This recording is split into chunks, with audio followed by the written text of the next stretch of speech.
এখানে সবাই খেলছে।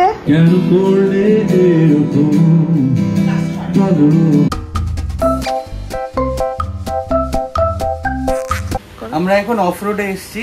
এগুলো কি সব লেদারের না? সব লেদারের। এসে গেছে লঙ্কা চা, রান্না হচ্ছে। আর্টিফিশিয়াল ইন্টেলিজেন্স দিয়ে অ্যানিমেশন বানানো যায়, সেটা একটা শিখেছি কালকে আমরা। He heard about this old, creepy cottage deep in the forest.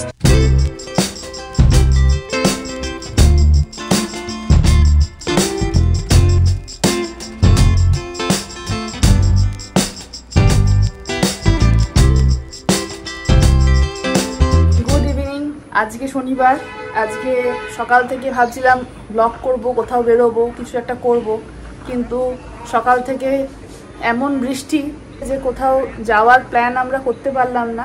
সারা সপ্তাহ সুস্মিতের অফিস থাকে, ও ব্যস্ত থাকে, আমরা এখন ব্লগ করতে পারছি না। এই শনি রবিবার ছাড়া আমাদের সময় হয় না। তার উপরে এই বৃষ্টির জন্য আজকে কোথাও বেরোনো হলো না, মুডটা একটু অফ রয়েছে।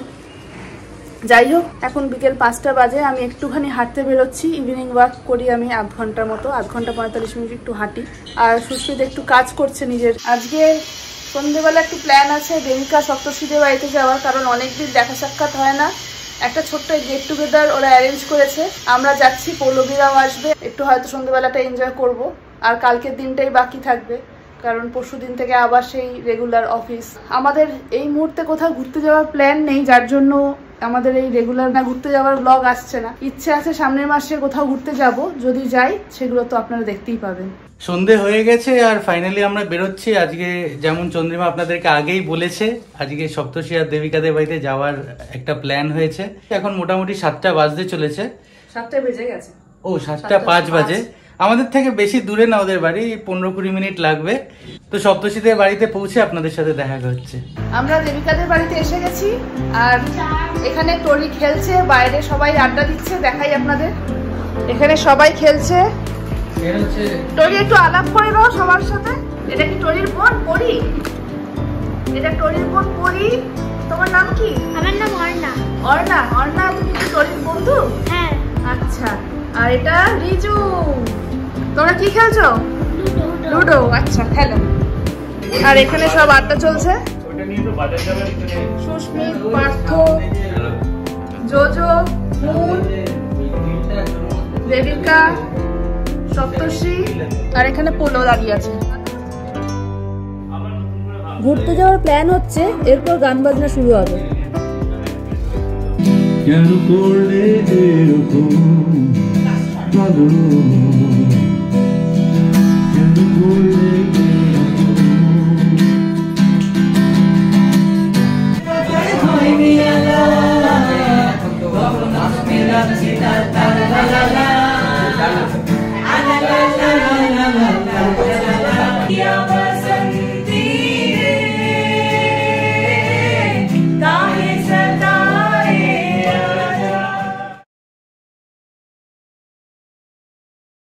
Good morning. এখন আমরা দেবিকাদের বাড়িতেই রয়েছি। কালকে আমাদের গান বাজনা অনুষ্ঠান শেষ হতে হতে অনেক রাত হয়ে গিয়েছিল, আর ফিরিনি আমরা, সবাই আজকে এখানেই রয়েছি। আর এখন টরির জন্য একটা গিফট আনা হয়েছিল, টেন্ট হাউস, সেই টেন্ট হাউসটা এখন সেট করা হবে।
হয়ে গেল সপ্তশীদের বাড়িতে আড্ডা। কালকে এখানেই ছিলাম, অনেক খাওয়া দাওয়া হলো, গান বাজনা হলো। এবার আমরা আবার এখান থেকে বেরোচ্ছি। এখন আপাতত আমরা বাড়ি গিয়ে একটু ফ্রেশ হয়নি। দেবিকাদের বাড়ি থেকে বাড়ি ফিরে এসেছি। তারপর আমাদের একটু দুপুরবেলা বেরোনোর কথা ছিল, কিন্তু সেটা ক্যান্সেল হলো। যাই হোক, দুপুরবেলা বাড়িতে এসে একটু লাঞ্চ করে এখন একটু বেরোচ্ছি। একটু একটা বাইকের দোকানে যাওয়ার আছে, সুস্মিতার কিছু জিনিস জিজ্ঞেস করার আছে বাইকের কিছু সরঞ্জাম লাগানোর জন্য, তো সেটা দেখার জন্যই যাচ্ছি। তারপর ওখান থেকে আর একটা জায়গায় যাওয়ার আছে, জানি না সেখানে যাওয়া হবে কিনা, দেখি কোথায় কোথায় যাওয়া হয়।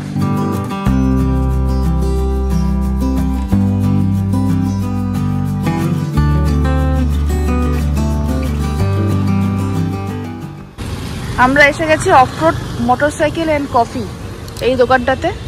দেখি গিয়ে আমার 2-3টে জিনিস একটু জানারও আছে, আর দেখতেও হবে যে জিনিসগুলো পাওয়া যাবে কিনা এখানে।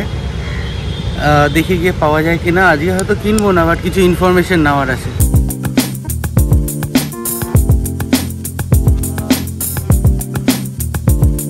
আমরা এখন অফরোডে এসেছি, সমুদার সাথে এখন কথা হচ্ছে। অ্যাকচুয়ালি আমরা আমাদের বাইকটার পিছনে টপ র্যাক লাগাবো না স্যাডেল স্টে লাগাবো না কি করবো, ওটাই জানতে চাইছি। টপ র্যাক লাগাতে পারেন, কিন্তু আপনি যখন যদি স্যাডেল স্টে আর স্যাডেল ব্যাগ লাগালে টপ র্যাকের অতটা প্রয়োজন পড়বে না। আচ্ছা, অনেকে লাগায়, অনেকের ফ্যাসিনেশন আছে, অনেকে লাগিয়ে রাখে, কিন্তু আপাতত মনে হয় না আপনার লাগবে। কেননা স্যাডেল স্টে লাগিয়ে যদি 72-72 লিটারের যদি আপনি স্যাডেল স্টে ব্যাগ লাগিয়ে নিন, তাহলে আপনাদের মনে হয় না কিছু প্রয়োজন হবে। আর স্যাডেল ব্যাগ তো আপনার স্যাডেল স্টে ছাড়া লাগালে পুড়ে যাবে না? একদম না, স্যাডেল স্টে লাগাতে হবে। কেননা বাঁদিকে যদিও বা সারি গার্ড থাকে, ওটা তো আপনার কভার করছে, বাট রাইট হ্যান্ড সাইডে মানে কি বলুন তো ঢুকে যাওয়ার চান্সটা বেশি। এক্সস্টের টাচ হবে, অথবা কোনো স্ট্র্যাপ ঢুকে গেলে স্পোকে ঢুকে যেতে পারে, একটু রিস্কি হয়ে যাবে। স্যাডেল স্টে থাকলে কি হবে, সুবিধা। আর ওর বসতে অসুবিধা হবে না? একদমই না, স্ট্র্যাপ করা আছে, ওর উপর দিয়ে পিলিয়ন বসবে, আর যদি কেউ ওটা ঝুলবে তো ব্যাক রেস্ট ওই 1200-1500 মধ্যে চলে আসে।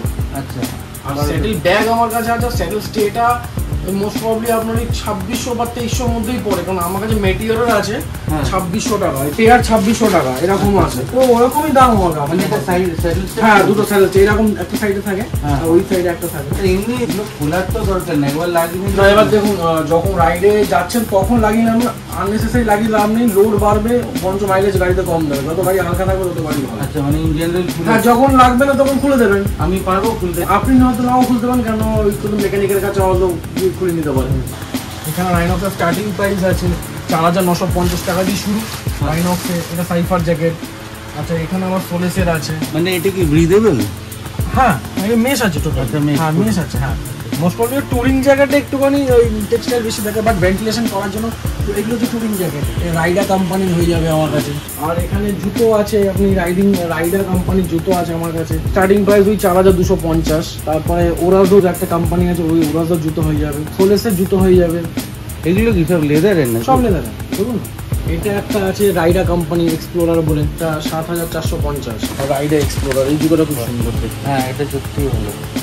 এটা অতটা হাই হিল না। এগুলো সব ওয়াটারপ্রুফ তো? এটা ওয়াটারপ্রুফ। হ্যাঁ। এটা কিরকম দাম আছে? এটা আপনার 5850। এটা আছে 4999 টাকা, এক্সাক্ট 5000 টাকা। এটা বায়োটারা কোম্পানি। এটা অনেক বড়, 70 লিটার, একটা 72 লিটার, তো অনেক হয়ে যাবে। সুটকেসের থেকেও বেশি যায়। হ্যাঁ, অনেক বড়। আর প্লাস এটা আপনার ওয়াটারপ্রুফ। এটা ওয়াটারপ্রুফ। এটা এই যে আলাদা করে না পাউচটা আছে ভেলক্রো দিয়ে, ঠিক আছে, ডিটাচ করা যাবে। চন্দ্রিমা ফাইনালি একটা কিচেনের সন্ধান পেয়েছে এখানে। এখানে কফি খাওয়ার ব্যবস্থা আছে। নরমালি আমাদের এটা অ্যাকচুয়ালি ক্যাফে, মানে রাইডিং স্টোর প্লাস ক্যাফে এটা আমাদের। তো আসে এখানে লোক হয় এখানে মোটামুটি। খালি আমাদের মানডে অফ আছে। বাহ, বেশ ভালো। কিন্তু এখানে বসে আড্ডা মেরে আড্ডা মেরে আড্ডা হয় আড্ডা। তোরে গেছিলাম, অনেক কিছু দেখলাম, দেখে তো প্রচুর জিনিস কিনতে ইচ্ছে করছে, কিন্তু কেনা হলো একটাই, সেটা হচ্ছে চন্দ্রিমার জন্য একটা চাবির রিং। আমি এরকম চাবির রিং খুঁজছিলাম, তো আমাদের ওই ফিউচার গ্রিনে জিজ্ঞেস করাতে ওনারা লেদারের যে চাবির রিংগুলো হয় সেটা আমাকে দিয়েছে, সেটাই আমি এখন ইউজ করছি। কিন্তু আমার এই চাবির রিংগুলো বেশি ভালো লাগে, এইটা আবার পরে ইউজ করবো, রেখে দিচ্ছি স্টকে।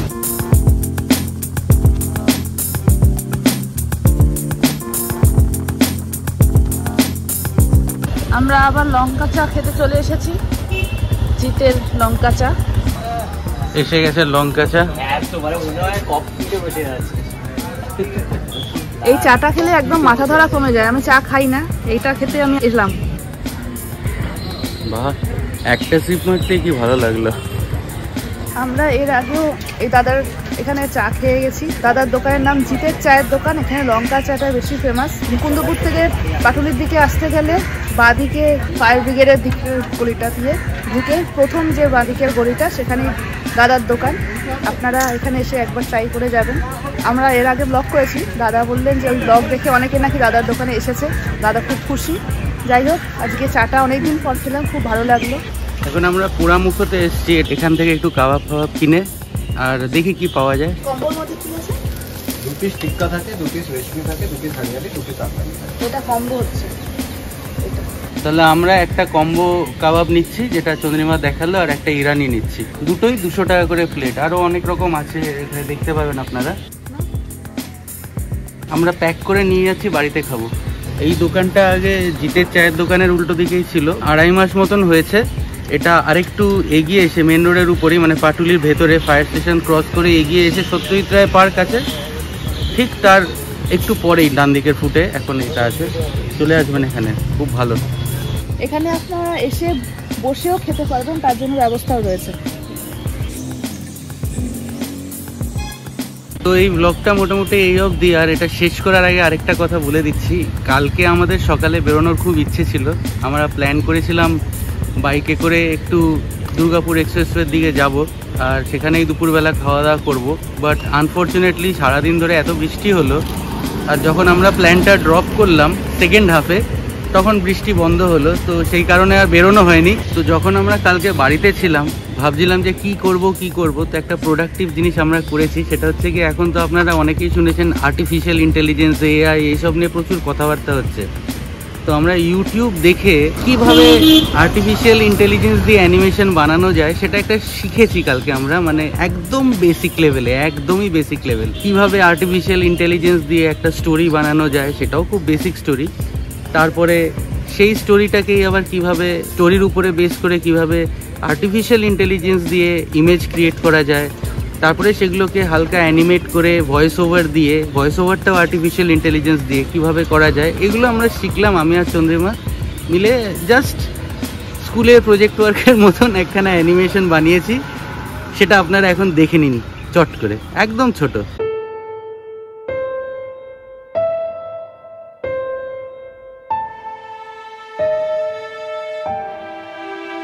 Once there was this adventurous boy named Akash, and he loved exploring.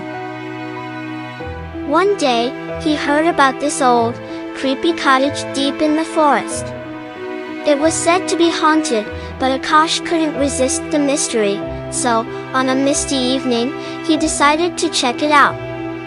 As he entered the cottage, it felt super spooky, all dark and quiet. Weird shadows were moving around, and a chilly wind made strange noises. Akash saw a flickering candle in the corner and went over to it. But as he got closer, the flame went wild, and bam!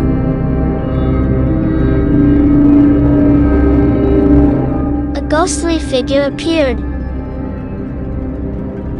He freaked out when the ghost reached for him with icy hands.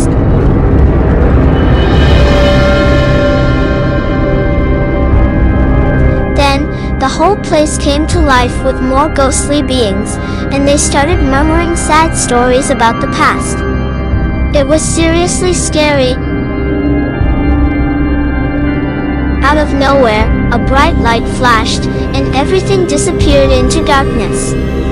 Akash felt like he was falling, like it was all a dream.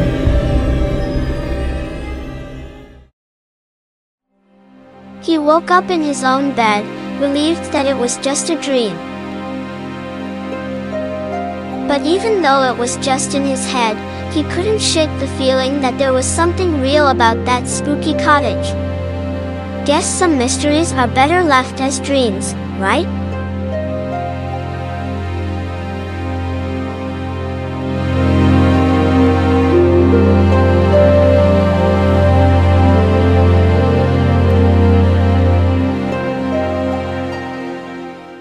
তো দেখলেন এটা একদমই একটা basic animation ছিল, but first time create করেছি বলে দুজনেরই খুব ভালো লেগেছে। কালকে দিনটাও ভালো কেটেছে এইসব শিখতে শিখতে। তো একদিক থেকে যেরকম এআই অনেক কিছু প্রচুর সিম্পলিফাই করে অনেক তাড়াতাড়ি আমাদের জন্য জেনারেট করে দিচ্ছে, এখানে কিন্তু আপনারা একটা জিনিস দেখতে পারবেন যে এআই একদম লাস্ট আনসার না। এটাকে আপনাকে অনেক ভালোভাবে কাস্টমাইজ করতে হবে, অনেক ভালোভাবে ইনপুটস দিতে হবে, জিনিসটাকে আরও ভালোভাবে এডিট করতে হবে। তো মানুষ কিন্তু না থাকলে এখন অবধি এআই পুরো জিনিস একা করতে পারবে না। যাই হোক, একটা ভালো জিনিস শিখলাম, আশা করছি আপনাদের জন্য আরও ভালো অ্যানিমেশনস নিয়ে আসতে পারবো। তাহলে গতকাল আর আজকে মিলে যে ব্লগটা হলো, আশা করি আপনাদের ভালো লেগেছে, কারণ অনেক কিছু এর মধ্যে রয়েছে দেখালাম। লং ড্রাইভটা হলো না, বাট স্টিল ভালোই কেটেছে উইকেন্ডটা। আর আমাদের যেমন ভালো কেটেছে, আশা করছি আপনাদেরও ব্লগটা দেখে ভালো লেগেছে। যদি ভালো লেগে থাকে তাহলে অবশ্যই লাইক, শেয়ার, সাবস্ক্রাইব করে দেবেন। আর বেল আইকনটা অবশ্যই ক্লিক করবেন, যাতে আমাদের নতুন কোনো ব্লগ রিলিজ হলে ইমিডিয়েটলি আপনাদের কাছে নোটিফিকেশন চলে যায়। সুস্থ থাকবেন, ভালো থাকবেন, খুশি থাকবেন, আর আমাদের ব্লগ দেখতে থাকবেন। Bye bye.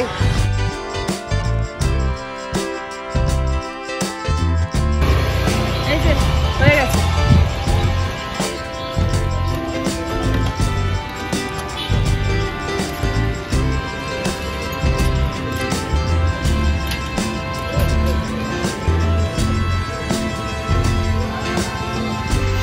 সন্ধ্যেবেলা এত আওয়াজ হচ্ছে, দেখি গিয়ে ওখানে কি দেখি ওখানে গিয়ে।